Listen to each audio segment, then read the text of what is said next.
Ko'ryapsizlar, dimoqot tashilgan. Mana bunaqasiga aylanib, bu kuxnyamiz bo'ladi. Bilasizlar, kuxnyada o'z bitta vichka bo'ladi.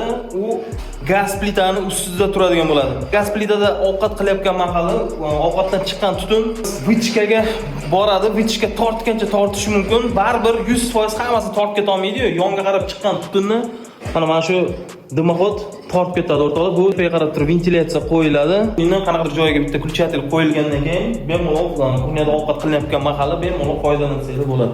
Mana shunaqa tarzda qilinsa, kuxnyalar kimda kuxnyasi katta bo'ladigan bo'lsa, mana shunaqa dimoqotlardan обязательно qo'yib olishinglarni tavsiya qilaman. Sababi bitta gaz plitani ustida turgan dimoqot hammasini tortib keta olmasligi mumkin.